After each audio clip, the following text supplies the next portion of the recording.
When the mileage gets high and the body gets sore, you need a good max cushion shoe for those recovery runs and long, easy miles.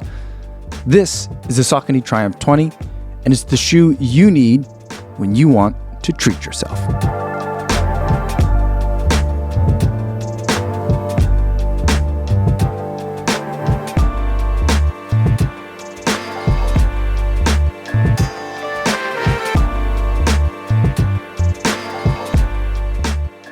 10.0 miles at 9 minutes and 17 seconds per mile, 143 beats per minute, going for an easy run with a couple of strides thrown in there so I can round out my initial testing of the Saucony Triumph 20. Now, before you give me my thoughts on this shoe and how it's fared for me so far, I do want to go over some disclosures. This is a pair of shoes that I purchased myself. No one sent them to me. No one's paying me to make this video, and no one's going to get a chance to preview any of my footage or my thoughts before you guys get a chance to see this video on YouTube. So with that disclosure out of the way, let's talk about the Saucony Triumph 20. First, let's go over some specs on this shoe. This is a shoe made out of PWRRUN Plus, which is a beaded polyurethane foam. It looks a lot like Boost from Adidas, if you're familiar with that material, and it behaves a lot like Boost, but frankly, I will say that Saucony has been using their beaded polyurethane midsole foam much better than Adidas has been using their beaded polyurethane midsole foam. So Saucony is out boosting Boost. Now, in terms of how much you're getting in this shoe, this is a 10 millimeter heel drop shoe with a 37 millimeter stack height in the heel. So as you get towards the forefoot, that 10 millimeter drop means you have 27 millimeters of stack height in the forefoot, which is just a bunch of PWRRUN Plus. And I'm really enjoying the way they've tinkered and tweaked around with this midsole foam for this year. Saucony says on its website that it's softer and lighter than ever before, and I definitely agree with that. There's less density to the foam this year, which allows for just a little bit more squish and compression as you're hitting the ground, and then that compression also has to decompress, and so that results in a nice rhythm that you can get into with this shoe.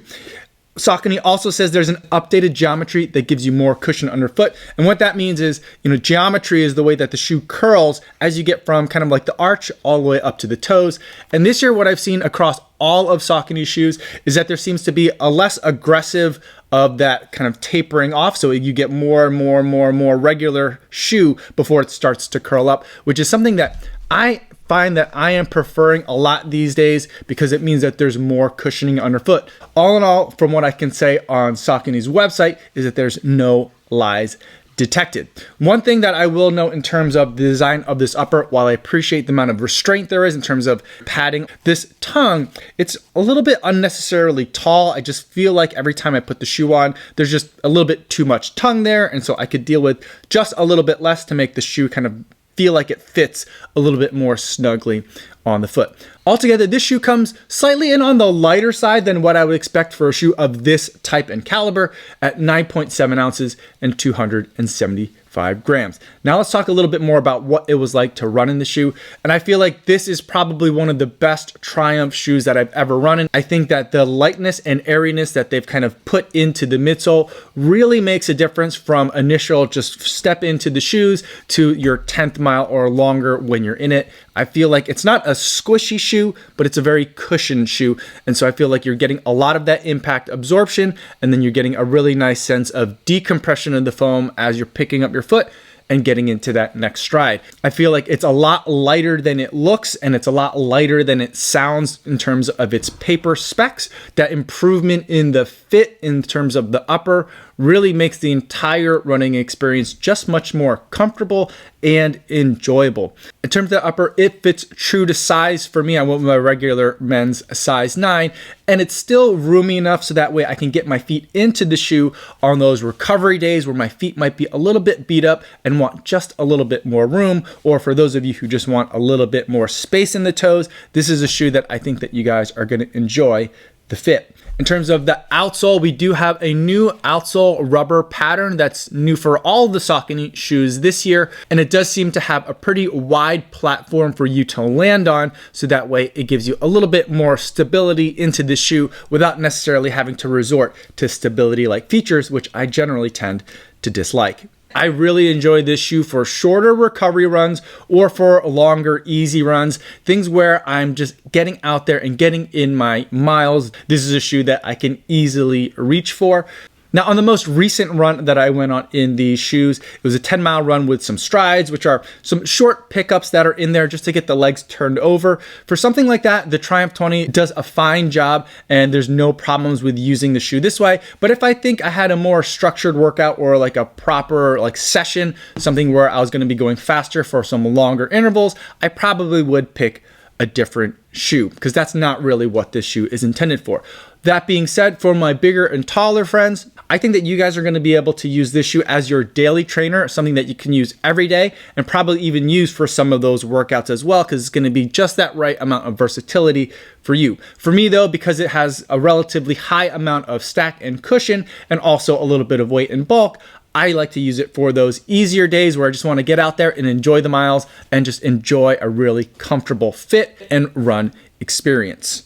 Overall, I'm super excited about the Triumph 20, and I'm highly recommending it for a lot of you guys that are out there looking for that higher mileage shoe.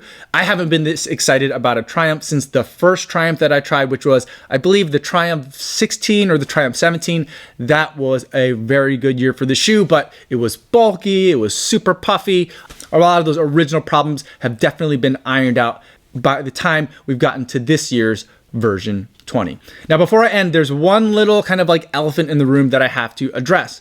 In a lot of the Saucony shoes that I've tried this year, I've been running into a little bit of a hot spot problem. Now, I'm showing you the left shoe, but in the right shoe of shoes like the Endorphin Speed 3, I've been getting a little bit of a hot spot right here in the pads of the foot. It starts out feeling like a little bit warm, and then later on in the run, it'll eventually turn into almost like a poking sensation that's really hurting my foot. I have to say that the Triumph 20 gives me like slight kind of like hints of that as well. On a run that was longer than 10 miles that I took the Triumph 20 on, I definitely had the hot spot that eventually turned into a slight poking sensation. Not nearly as intense as what I had in the Endorphin Speed 3, but it is something that is happening to me in this shoe as well. And it also happened to me even just today on this 10-mile run. It never got to the point where it was painful, but I definitely got that warm sensation again. So I feel like if it was more towards 13 or 15 miles, it definitely would have developed into a bit of a problem. It seems like there's just a very, very small number of you guys that are experiencing a similar issue. So I'm not saying it's just me and something's wrong with my foot, because it doesn't happen in other shoes. And I'm not saying that it's something that's going to happen to a lot of people out there, so it doesn't stop me from recommending this shoe to a vast majority of people. But I did just want to kind of put that out there and let you guys know that I am experiencing a little bit, and I'm hoping, I've been trying to run a little bit more in the Endorphin Speed 3, and right now I have about 40 miles in the Triumph 20. I'm hoping that that kind of mellows out over time and just stops being an issue. But so far, I'm still experiencing it. If you have any other questions, feel free to put them in the comments down below, or better yet, stop by the live stream that I do Monday through Friday right here on YouTube. I'd love to talk to you guys in the chat. That's all I have for today, everybody. Thanks so much for making it all the way to the end of this video. Hopefully you guys are staying safe out there on your runs, and I will see you in the next one. Yo, what's going on?